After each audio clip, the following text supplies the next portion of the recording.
అందరికీ నమస్కారం. Welcome to Bharathi TV. ప్రస్తుత రాజకీయ అంశాల మీద మనతో పాటు చర్చలో పాల్గొంటున్నారు చలసాని శ్రీనివాస్ గారు. సార్‌తో మాట్లాడదాం, మరిన్ని విషయాలు తెలుసుకుందాం. నమస్కారం సార్.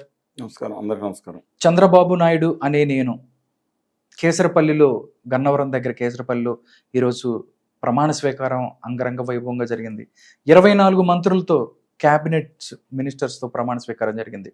క్యాబినెట్ కూర్పు గురించి మీరేం చెప్తారు? మంచిదండి. Prerogative of the chief minister, honourable chief minister. అందువల్ల ఆయన క్యాబినెట్ కూర్పు వరకు పర్వాలేదు. కానీ ఉన్న లిమిటేషన్స్ ప్రకారం చేసుకున్నారు. కొన్ని ఒమిషన్స్ ఉంటాయి. ఆశ్చర్యకరంగా మనం మొట్టమొదటిగా నేను ఈ మాట్లాడే ముందు ఒకటి చెప్పాల్సింది ఏంటంటే, దక్షిణాదినే పెద్ద స్టాల్ వాట్ లీడర్ ఆయన అట్ ప్రజెంట్. 4సారి ముఖ్యమంత్రి అవుతున్న సందర్భంగా వారికి ప్రమాణ స్వీకారం చేసిన మంత్రులందరికీ కూడా శుభాభినందనలు తెలుపుతున్నాను. ఓకే. ఎందుకంటే ముఖ్యంగా ఆయన పక్కన ఆసీనురాలైన భువనేశ్వర్ గారి మీద ఆవిడ లేని సభలో చాలా దుర్మార్గంగా, దారుణంగా అవమానించారు. బహుశా అలాంటి అవమానం సభలో ఇప్పుడు మాయావతి గారిని, జయలలిత గారు ఉండగా జరిగింది వేరండి. సభలో లేరు, అవన్నీ తక్కువ అంటలేదండి. కానీ సభలో లేని ఆవిడ మీద చేస్తే ఆఖరి తన భర్త రోధిస్తుంటే బయట బహిరంగ జీవితంలో మొదటిసారి దాన్ని కూడా ట్రోలింగ్ చేశారు. వాళ్ళు సమున్నతంగా ప్రధానమంత్రి, గవర్నర్లు, దేశంలో ఉన్న ప్రముఖుల మధ్యన ప్రజలు తీర్పిచ్చారు ఎన్టీ రామారావు గారు. ఆవిడ అప్పుడే చెప్పారు, నాకు ప్రపంచంలో ఎవరు నా భర్త నమ్మితే చాలని. అట్లాంటి ఒక గొప్ప మహిళని, ఒక తల్లితనాన్ని, మాతృమూర్తిని అవమానం చేస్తే ఇవాళ చాలా సగౌరవంగా సభలో ఆవిడ ఆశీనులయ్యారు.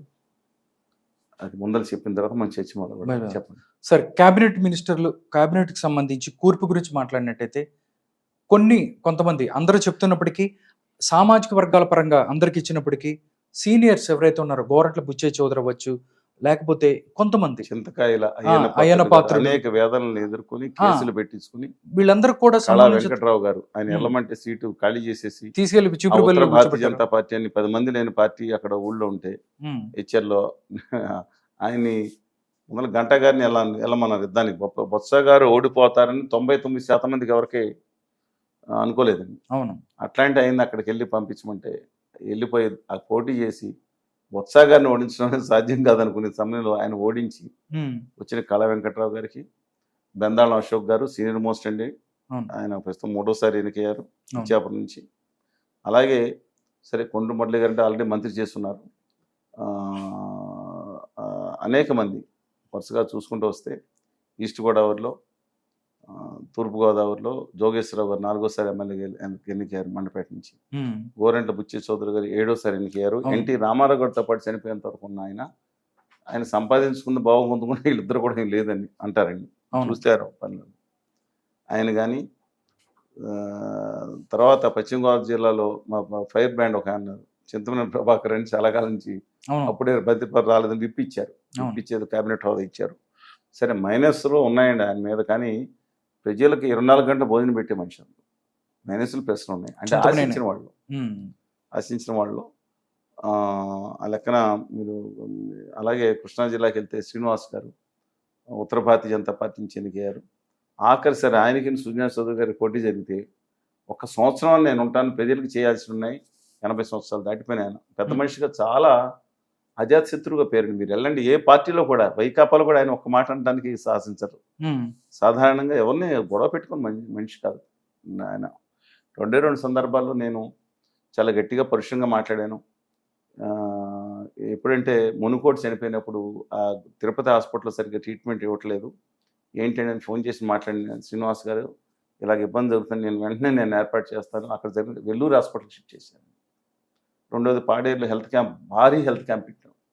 మేము పెట్టినప్పుడు హాస్పిటల్స్ ఏరియా హాస్పిటల్లో లేదు, తుఫాను వచ్చినప్పుడు ఒక 26 మంది టీం వెళ్ళినప్పుడు విద్యార్థులు కూడా వాళ్ళు సాయంత్రం వరకు వాళ్ళు పట్టుకొచ్చారు. మొత్తం డాక్టర్స్ వెళ్ళినప్పుడు ఫోన్ చేస్తే హాస్పిటల్ అందరినీ స్టాఫ్ని కింద నుంచి కూడా పైకి పంపించారు ఒకరోజు.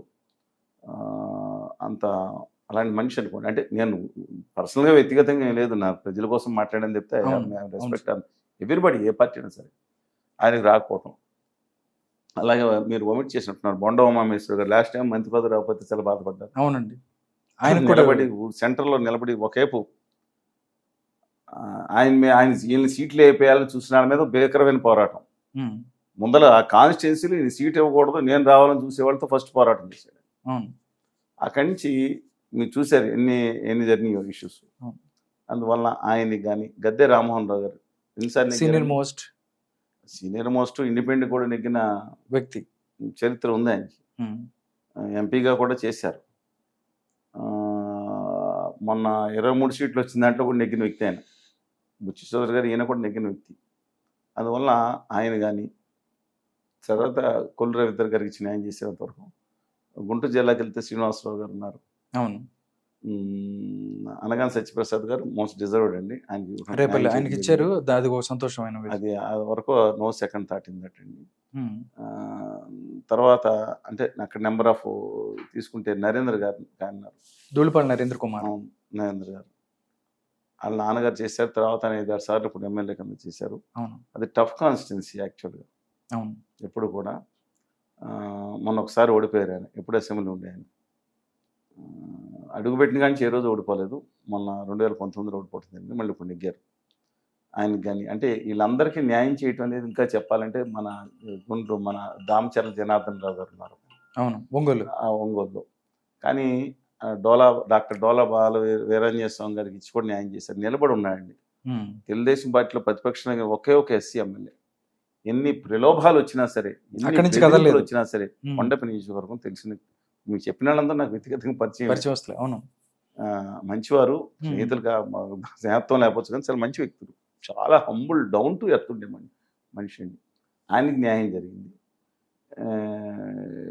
కానీ మిగతా చోట్ల అంటే కొంతమంది అందరికీ ఇప్పుడు అన్ని వర్గాలు సమతూకం వేసుకోవాలి, అందుకని అందరికి ఇవ్వడం సాధ్యం కాదు. రవి గారికి ఇచ్చారు. రవి గారు ఆ పార్టీలో వైకాపాలో నెగ్గొచ్చారు. తెలుసు కదా మీకు, వైఎస్ఆర్ కాంగ్రెస్ పార్టీలో నెగ్గొచ్చారు.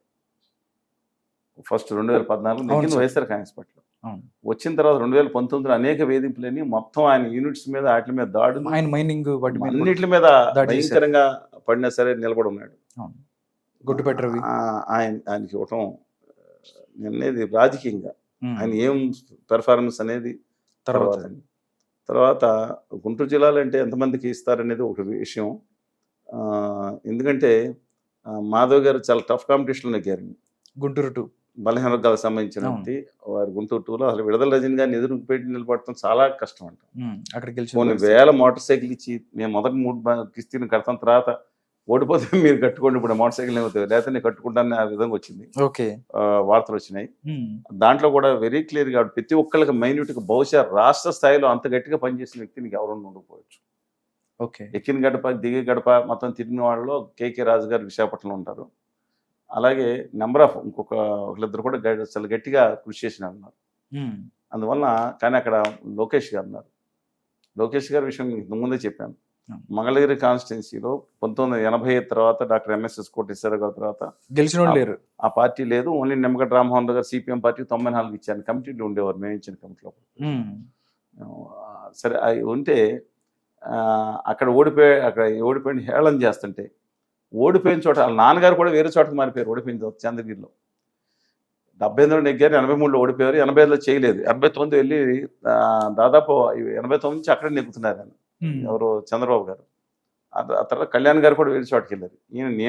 ఆయన వర్గం కూడా లేదు, ఆయన వర్గం కూడా తక్కువ ఉన్న లెక్కలు చూస్తున్నారు కదా. మనం మాట్లాడిపోయినా నాకు 80,000 ఉన్నా 90,000 వర్గం కూడా రాసిన పని. అలాంటిది ఆయన అక్కడికి వెళ్ళి నిలబడి అదే చోట నిలబడి నెగ్గాడు. అది కూడా 91,000 రాష్ట్రంలో మీకు వీడియో ఉంది. టాప్ 3 మెజార్టీలో ఉండాలని నా కోరికనండి, అది వచ్చిందండి. 91,000 చిల్లర ఓట్లు. మొట్టమొదటి హైయెస్ట్ పల్లా శ్రీనివాసరావు గారిని, పల్లా సింహాచలం గారు అబ్బాయి గాజువాక సీట్లు నెగ్గారు. Highest. Second Ganta Srinivasarao third. సరే మిగతా చూసుకుంటే చిత్తూరులో అమర్నాథ్ రెడ్డి గారికి, నెల్లూరులో అయితే కొంతమంది ఉన్నారు, వాళ్ళకి రామకృష్ణ గారు కానీ, సోమిరెడ్డి గారు కానీ, అలాగే సోమిరెడ్డి కూడా లేదు కదా, లేదు కానీ ఇంతకుముందు ఆయన ఓడిపోయిన ఎమ్మెల్సీసీ అంటే సీనియర్ మోస్ట్ పొలిటీషియన్. నేను అవగాహన, వ్యవసాయ శాఖ మీద వాటి మీద మంచి అవగాహన కలిగిన వ్యక్తి. ఆయన మిగతా పార్టీలు ఎన్నిసార్లు వచ్చి వెళ్ళకుండా నిలబడిన వ్యక్తి సోమిరెడ్డి గారు.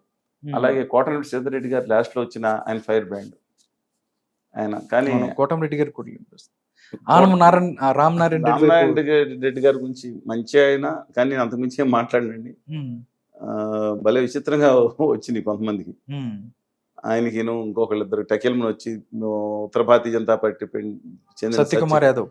సత్యకుమార్ గారు నెగుతా నగరాన్ని కాదు, ఉమ్.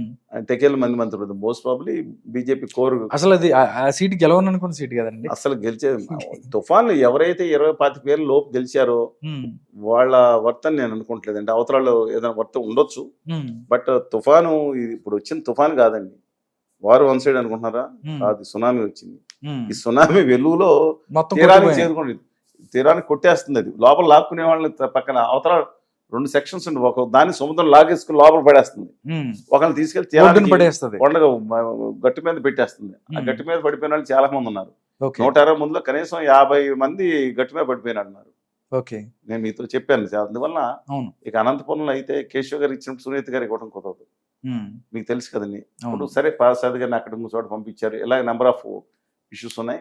పల్లి రఘునాథ్ రెడ్డి గారి సవిత. ముందు ఉమ్, వాళ్ళ కుటుంబంలో ఒకరికి ఇచ్చారు కాబట్టి వెంటనే మొదటిసారి ఇవ్వటం కుదరకపోవచ్చు. ఉమ్, అందుకని నెంబర్ ఆఫ్ మిగతా రీజన్స్ అన్ని తీసుకుని చేసినట్టున్నారు.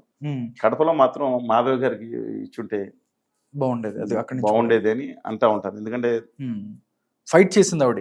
మామూలుగా ఫైట్ చేయలేదు. గత 5 సంవత్సరాలు వైసీపీతో ఫైట్ చేసిన పరిస్థితి మాధవిరెడ్డి. చాలా గట్టిగా, అంటే వాళ్ళ హస్బెండ్ శ్రీనివాస్ గారు, శ్రీనివాస్ వాసు గారు గారు. ఉన్నారు. ఉమ్, ఆయన ఇంతకుముందు పోటీ చేశారు కూడా. ఉమ్. వాళ్ళ మామగారు కూడా రాజకీయాల నుంచి వచ్చిన ఆయన.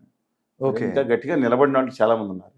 ఓకే. అందుకని కర్నూలు అయితే వెంకటేష్ గారు అబ్బాయి పిజి వెంకటేష్. ఉమ్, వాళ్ళ అబ్బాయి భరత్కి. ఉమ్, వీళ్ళందరూ అండి ఇప్పుడు డాక్టర్ ప్రేమసాని చంద్రశేఖర్ ఉమ్.